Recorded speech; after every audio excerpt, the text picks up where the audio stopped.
We're back at it. A quick wrap up of TCU. A little bit of what we thought post game. Actually, after watching the tape in all three phases and grading it a little more closely, TCU's got a good football team and more athletic in places, a little more mature than us.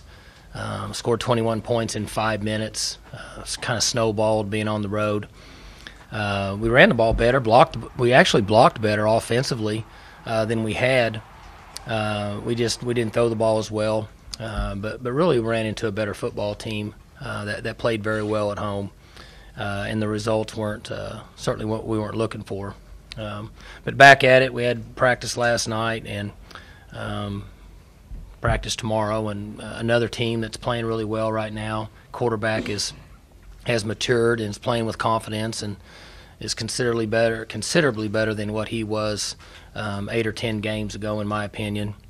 They've got a great receiver that is going to play the game for a long time, in my opinion, and defense is playing with an attitude and a lot of confidence. So we'll certainly have our hands full. There's really nothing for us that's changed other than trying to get better in all three areas and improve and find a way to move the ball and score some points and eliminate West Virginia from getting big plays.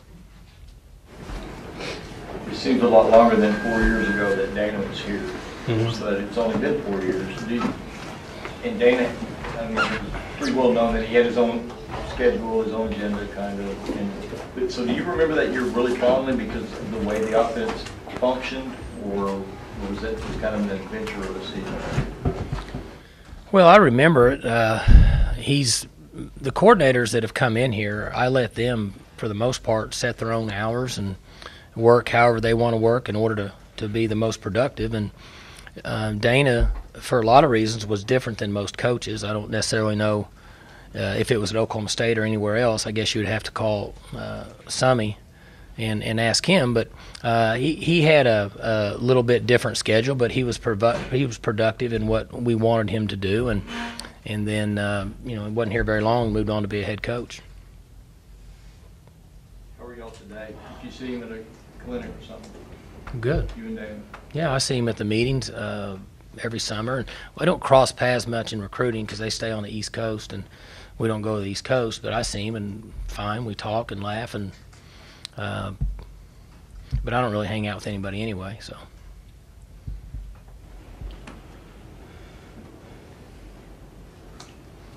Garmin, how did Garmin play Saturday? He played okay. We didn't give him much of a chance.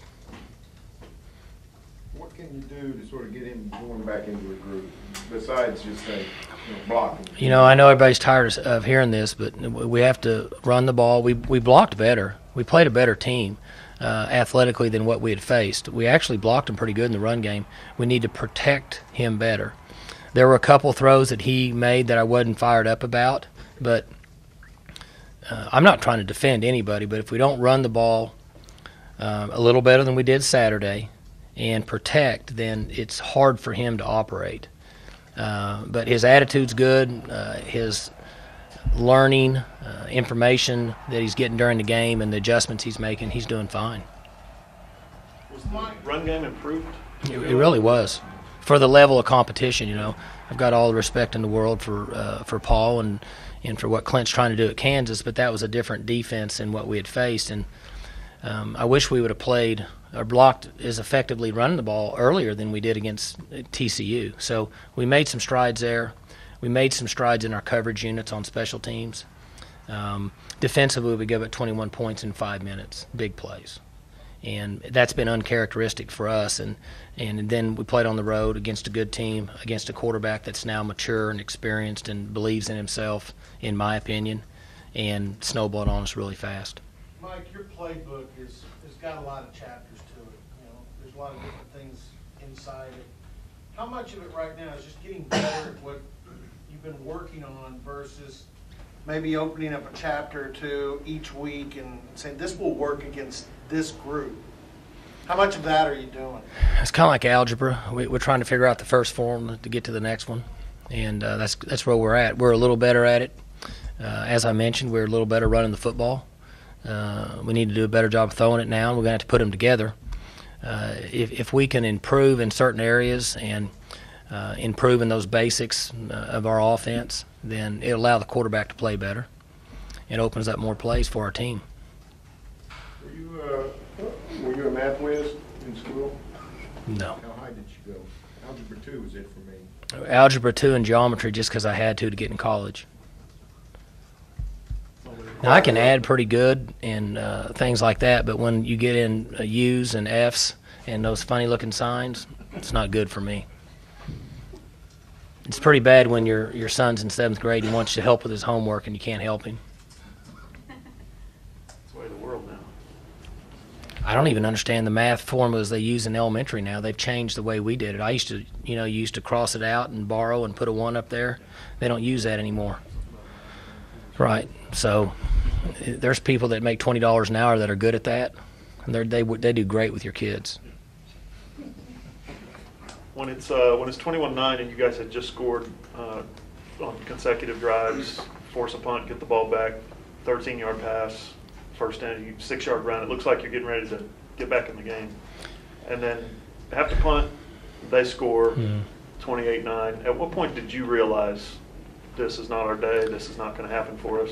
Well, really, if you back up one before that, when we were down there and we could have scored and made it 21-13, we could have saved ourselves a lot of misery if we would have been able to function. I think we're on the 12-yard line somewhere down there. And we ran the ball for 5 yards. I think it was 2nd and 5, give or take a few. I'm not sure. But at that point, John, is when we should have scored a touchdown. And it would have made it 21-13, and then at least Doug would have had to be somewhat cautious with his play calls. And we got to the middle of the second quarter for the rest of the game, and it allowed him just to call whatever he wanted because they didn't have any fear of us scoring. That's what you're asking me, right? I mean, I'm giving you their perspective. For me, I'm so naive to think that we could have got back in it at some point, got a turnover, got a big touchdown, one drive, and then you make up for 14 points, and then it gets to be a one-score game. But for them, I'm sure they said, hey, they can't move it. They're not scoring. Call what you want, spread them out, open it up, and just let the floodgates go. And, I mean, that's kind of the way I felt when I look back at the game. When it's 3rd and 4, you guys ran the handoff up the middle. Was that going to be 4-down territory if he got any good positive yardage? Sure was. You were going to think about going for it on 4th down? Ended up being 4th and 5. Yeah. So right now we're not a very good 4th down team because we're not a good 1st down team. So it's just hard, people. You get people that say you need to go for it all the time. Well, we couldn't do it on 3 downs. It's hard to make me to go for it on 4. When we had experience and guys we were confident in at times and the game was going the way you wanted it to, all 4 going 4th downs. But you also have to play the game, and there's percentages and so on and so forth. And I think part of my responsibility right now is to not panic. And if you're struggling on 3 downs and you lost a yard and then you're going to go for it on 4th, in my opinion, that's panicking. And so I'm going to try to do the best I can to not panic with where we're at and continue to get better. We can win the game Saturday. I'm not trying to stand up here and say that we don't have a chance to win because I don't believe that. We can win the game. We have to minimize number 11 and their big plays. Have to find a way to present some issues for the quarterback who's playing well. And then offensively, we have to be able to run the ball effectively. And then when we have to throw it, we have to be at least 40% on our passes in a passing situation, which statistically, in a passing situation, in my opinion, we've been below 15%. It's hard to win a game that way. Got to continue to cover kicks because they have some explosiveness there, and then try to find a way to get a bonus in special teams.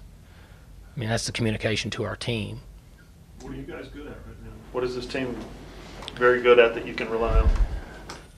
Well, on defense, we had been playing good, with the exception of getting up big plays, but those all count. In the life we live nowadays, most offenses rely on big plays.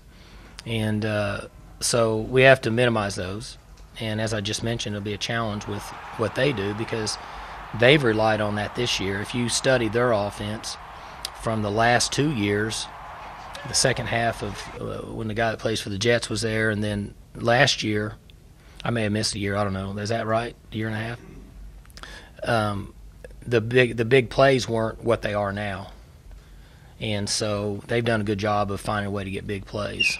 and then they manage here and there, and that's where you go from averaging 340 to 500 yards a game on 3 or 4 big plays. Most offenses in the country, and we gave those up on Saturday. Are there other things that you guys are good at? Well, we covered decent on kicks. We've made some strides there with freshmen, and they're improving and getting better. We did improve in our running game. We ran the ball better against a pretty good defensive front 7 or 6, however many of the guys they have in there. Kicker's getting better. He's improved in what he's been working toward. But we're not in a position to say, hey, we're a whole lot better in another area or a certain area than we have been. It's just kind of a process, just working forward. You've been fortunate to have a lot of older players that help guide the team from within, and a lot of those guys left in that last class. Saturday was the first time, like you said, it'd been a while since this team had taken a thumping. How'd you feel about how your leadership, even though it may be smaller in numbers, responded? Because I'm sure you watched him at the plane and on the way home and had him yesterday. Well, it was smaller in numbers, but they were fine. If our defense would have quit playing, they'd have hung 70 on us because we couldn't keep the offense off the field. And so I was proud of those guys because that's the easiest thing to do, especially when you're playing on the road and you're young and you don't understand that it's just to kind of find a way to get out of the game. And they kept playing or they'd have put 70 on us because we couldn't counter them on offense. You were asking about Dax. One time we had a deep ball, and if he throws the ball over here, we're going to get a big catch and maybe down, maybe score. And we threw the ball back on the other side. They intercepted it, and they were right back on the field again. They couldn't hardly get their helmet off and get a drink, and they were back on the field. And that's really the kind of day it was. And for us, we haven't had a day like that in a long time. I mean, we got our butt kicked. I hadn't had that in a long time around here. So there was some observations by me just to kind of see where we are, but our team is fine. They're doing just fine. There's not any issues there. They'll practice good this week and they'll play hard Saturday. Were there big plays, Mike? Was it bust by the defense or was it just TCU was better? Well, let me think about it. The first one, 18 got beat on a slant and man coverage, and then we were playing too deep, and we were actually in the coverage we wanted to be in, and he threw it, and Stearns went up and went right off over his head, and he caught it and ran in for a touchdown. And I don't remember what the other one was. What happened on the other one? Oh, they got like a 30-something yard run on a 4th down where we fit. We had contain and we fit inside, and he stepped and bounced outside of a wing, and the fit guy fit inside, and the running back went outside. So I'm answering your question. That's what happened. You said, Mike, you need to be up ahead of 40% on passing situations, and you're down around 15. What are your parameters that you're going by, and what a cap? When they know we're going to pass. So second and really long, or third and whatever. With us now, I'm not sure what that parameter is. But when it's a real passing down, like everybody watching TV sitting around says, hey, they got to throw it here. You need to be up around 40%, in our opinion, in our style of offense to have success. Now, there's not a statistic out here that gives you those numbers. I'm just going off our numbers. When we're in a pure passing situation, we've been around 15%. And when we were good around here, we were 40. And even when we were average around here on offense, we were over 35. On a completion or converting the first down? Both. Because if it's 3rd and 8 and you throw it in the flat and you get 2 yards and you have to punt, everybody wants to know why you threw it in the flat and got 2 yards, you still have to punt. So most of those, unless the defense just plays soft and you throw underneath and try to run for the first down, because sometimes that's a basic fundamental passing game. Most of them need to be for a first down, or you have to punt. Doesn't really do us much good. Now, if it's 3rd and 18 and we dump a screen off, or you throw a ball and you get 12 yards back, you can kick a field goal or you can punt, then that's a positive play in our opinion. It stinks that we're in 3rd and 18, but 3rd and 18 is not an easy down to overcome. A lot of metrics go into it then. The percentage you're talking about. Right, and that's why we have young coaches that are smart and good in math. Mike, is there any chance that J.W. would be available for you before the end of the season, or is he pretty much gone for the year? I mean, I don't think he will be. I mean, I said that last time, and he got back really early, but I don't think he can come back. I know that he gets out of his cast or whatever he's in here, and I think this week. But I just don't think he'll be back. So when you said Saturday that you were not considering playing the freshman, is that because as the head coach you had to consider 2014, 2015, 2016? You know what I mean? A bigger picture than just this week and this season? We always take those things in consideration, but the first thing is we have to look at Dax and evaluate him, where he's at, and the reason we're not performing on offense. And there's not any reason right now to say that we need to replace the quarterback. We've got issues, and it's not just him. I mean, he's played okay for where he's at in his career. We have some young linemen we're trying to develop. And the best illustration would be if you put a player that's going to be a fourth round or better NFL back in your backfield, and you put at least 3 of the 5 offensive linemen that are mature, and 1 of them or 2 of them is going to go into camp, what would it look like? And it would look different just from an experience standpoint. And so that's really where we're at. But I mean, even when you knew in the summer that you had certain circumstances, and then JW gets hurt, even with that collection of circumstances, did you ever see a 42-9? Did you conceive that a 42-9 was possible? I mean, obviously, I don't ever think that way. So no, to answer your question, but I didn't think 59-0 with A&M was possible either. As explosive as they were on offense early in the year. I mean, I'm just throwing it out. Things don't surprise me anymore. But it's been unusual for us around here. And so there's a little bit of adjustment, and there's a shock and things you have to go through. But I think there's the capability there in today's style of play. I mentioned it the other day. Still to me, the games that we played against RG3 here, where at halftime it was blow your doors off, really shocked me, because you just don't think of that happening against a player that's a first round pick and a Heisman Trophy winner, and how could that happen? So nothing surprises me anymore. I wish I had a better answer for you than that. Coach, what can the secondary take away from the last game? Well, Ramon, 18, needs to stay up and inside of a guy in man coverage so he doesn't get beat inside. Unless he's faster than him and he can catch him. And Stearns needs to get deeper and break off the hash quicker so we can intercept that ball that's a whole throw on cover 2. For the most part, outside of those 2 big plays and our fit on the 4th down call that I was referring to earlier, the way we fit in our run sport, they were in an area most of the time. And I didn't bring it up there in the post game and now, but they're on the field the whole time, so it's hard to even evaluate them outside of the big plays. The defense is on the field the whole game. They're exposed. Offense is exposing them.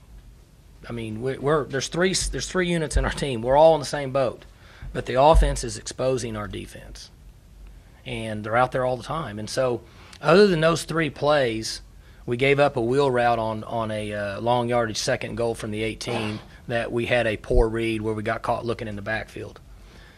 And you're saying, well, Coach, you're talking about 4 touchdowns. Well, I am talking about 4 touchdowns, but I'm also telling you that they're exposed because they're on the field too much. Second half, though, you guys, the 2 touchdown drives, TCU goes 6 for 6 on 3rd down. Mm-hmm. Can't get off the field. That's the other side of it, right? You give up Well, big plays in the first and- half and can't get off the field in the second half. Well, and they're just out there all the time. And there's a momentum part of it, a mental part where, okay, we're off the field, well, we're right back out. Well, we're off the field, got to stop, well, we're right back out. That wears on the team. I mean, it's a momentum swing. And we have to find a way to get better at that, and the only way to get better at that is some stability on offense and then limit the big plays on defense. Coach Gundy, we've talked from time to time about the freshman wall that's out there. Mm-hmm. And we're late October now. Are you thinking that's a concern? I have a concern about it every day.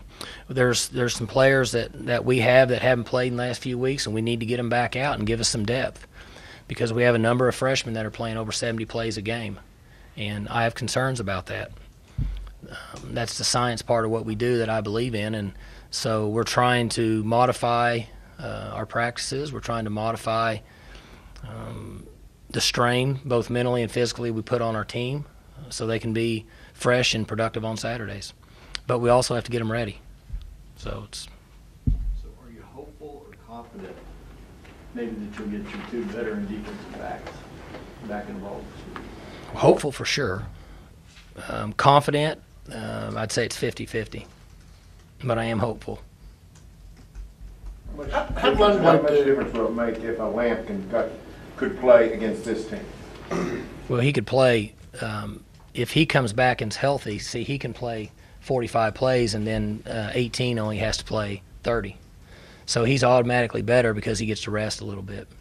And we did that some Saturday with the center, with Lundblade and Paul, is to try to keep a guy fresh and give him a little bit of a break. And we thought it worked for us for what our goal was at the game. Yeah, how did Lundblade play? He played okay.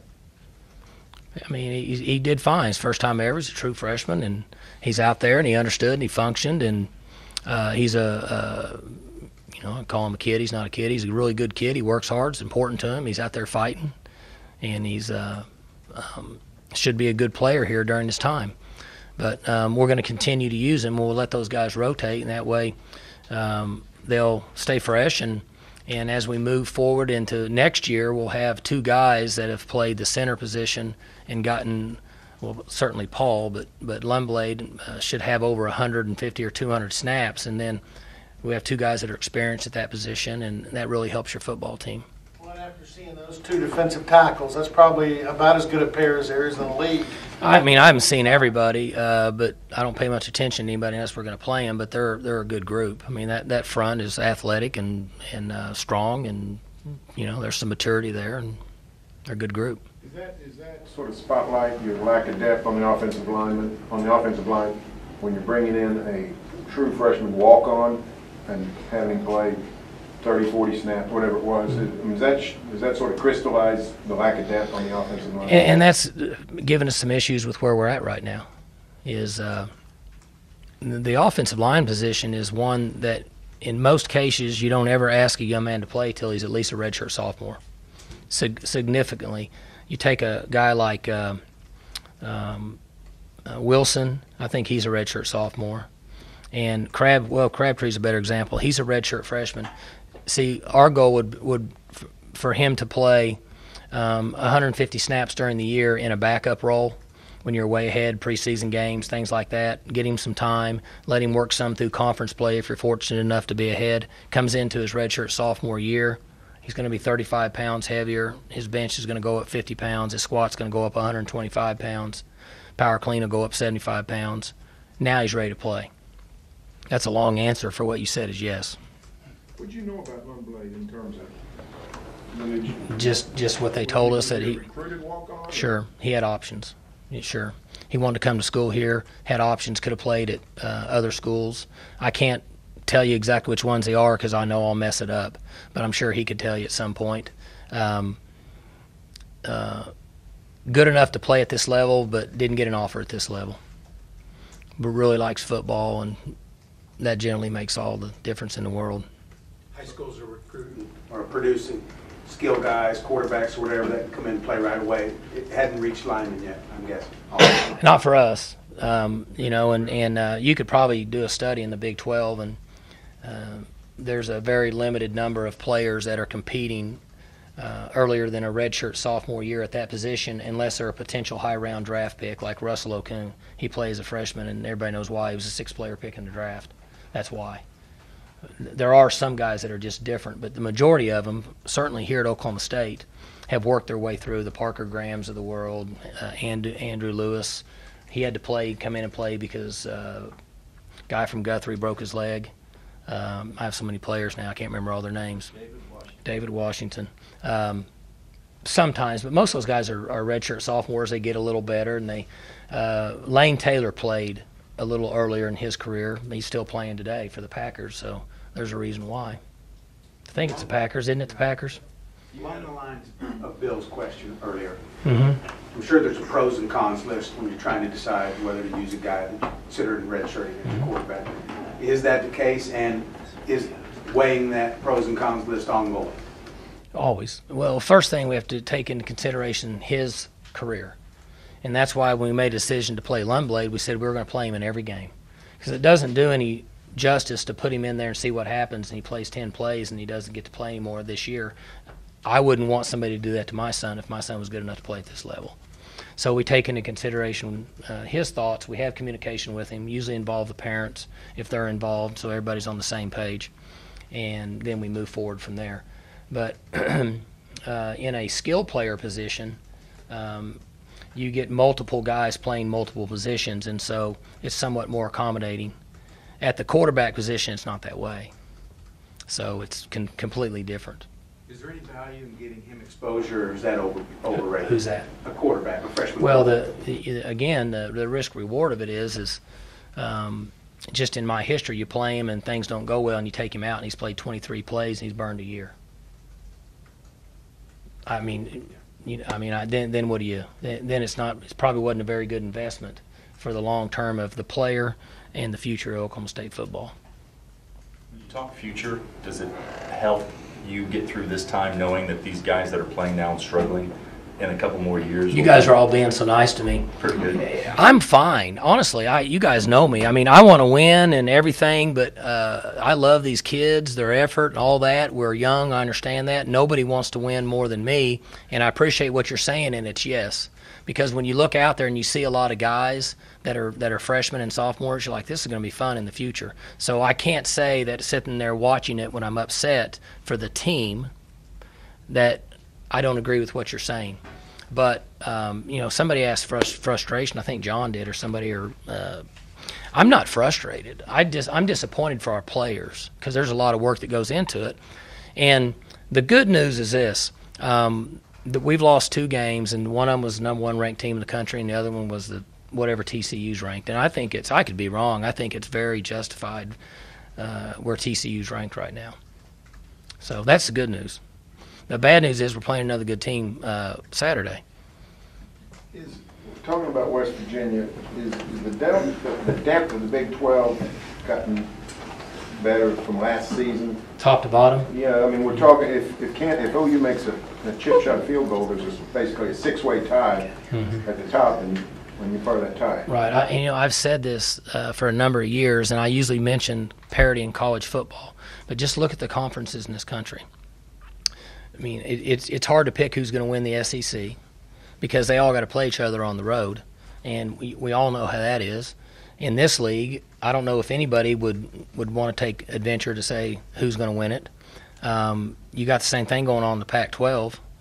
So it's been great for college football. It's been great for the fans. It's great for the media and everybody, but terrible for coaches.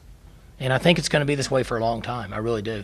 Because, in our league, you asked me about the Big 12. In our league, everybody, the head coaches all know each other now.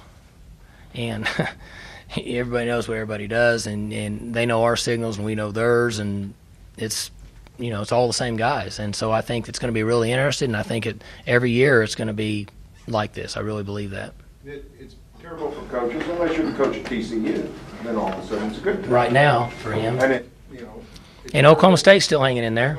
I mean, we're not out. It's terrible for you because you've been used to being at the top the last few years, but 5 years ago, when parity sort of came, hey, this is good. It is, and in the big picture of what the revenue of college football in the Big 12, it's awesome. The difficult part for me is we hadn't been used to losing 42-9, and that was the difficult part for me. And I've said this before, I don't mind losing games. I don't like it, but I like when there's fight and there's reason for it, and I don't like to give the game away. We didn't give the game away Saturday. They kicked our butt, so at least there's a little bit of satisfaction. But we got a lot of work ahead of us. We have good young men that are willing to do it. Coaches are fine. Coach Gundy's fine. We just got to keep moving forward. It's kind of life we live. One more question about Mason, because your quarterback situation with JW's injury and with Mason redshirting is really thin. Is he getting, other than live reps in a game, is he getting pretty good experience to prepare him for what you may want to see out of him in the spring? He's getting the maximum that he could get without playing in a game, and more. I mean, he's getting more than that. I mean, he's getting as much as he can get without being in a game. there's not any way I can tell you that that's enough. Playing in a game is very important. That you have to give the guy from TCU credit, Boynton. I pronounce that right? It's Boynton, right? I mean, is this his third year to play? I mean, for every time you turned him on the last couple of years, they were pulling him out of the game, putting him back, pulling him back. He just kind of persevered, stayed with it. He's playing with confidence now. He's playing physical. He's throwing the ball well. Doug's doing a great job, and he's a different player. I don't know how many games this is for West Virginia's quarterback. What is this? Is like 20th or something? Probably less, 18%. He played all. Didn't he play all last year? No, they started out. Oh, I forgot about that. Yeah, they worked him in and this and that and so on and so forth, and now he's developed a little bit. He's playing good, and Dana's obviously doing a good job with him and playing a little better. And that's kind of the transition that takes place with most players. You guys are at 5 wins right now. You've got 5 games left. 4 of those against ranked teams, and 3 of those are on the road. At what point do you start counting and saying, we got to get to 6, we got to get to bowl eligibility? Looking ahead and saying that one's going to be tough, that one's going to be tough. Honestly, that's something that everybody else does. For us, we always have our hands full with just the next game, and we really can't. I mean, we can't even begin to look past trying to get ready for West Virginia and try to get a plan in place in those 3 phases to give our players the best chance to win. Part of what you're saying is what Barry said. Everybody in this league, for the most part, is somewhat competitive and can play. And there's not any freebies. Some other coaches may feel differently, but you have to be ready every Saturday. I saw sometimes you count schools out and then you turn around and look, and here's what they did. Like you alluded to it, going back to that parity, is the positive side of the coin that you could lose a game or 2 and still be in the thick of things because everyone's beating each other up? And when it comes to that, I guess, if you're looking for all the positives, yes. But we really just need to improve each week. And I thought we improved in this last game.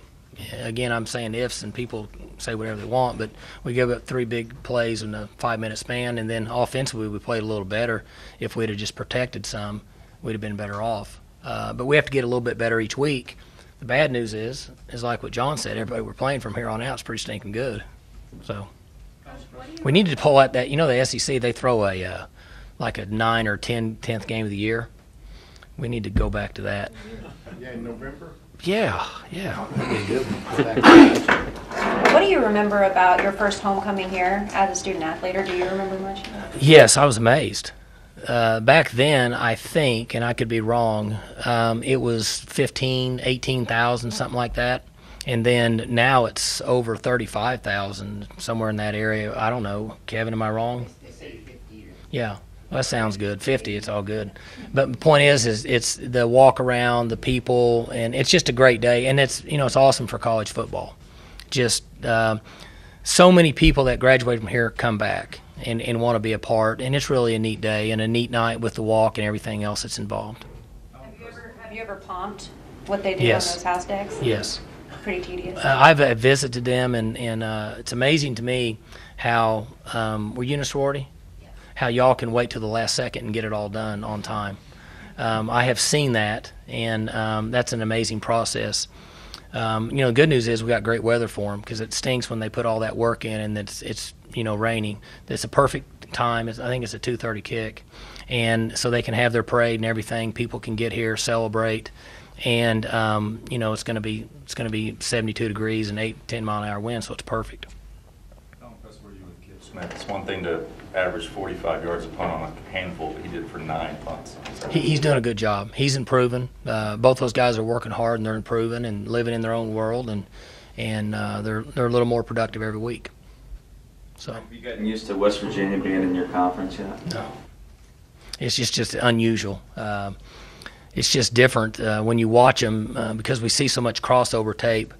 We're so used to seeing the end zones and the exterior of the stadiums we see all the time on crossover tape, and you see theirs, and you start to wonder what are you looking at? You got to remember that they're in your conference. TCU a little more because they're right down the road. So, but we're all getting accustomed to it. It's turned out to be a good move. So, all right.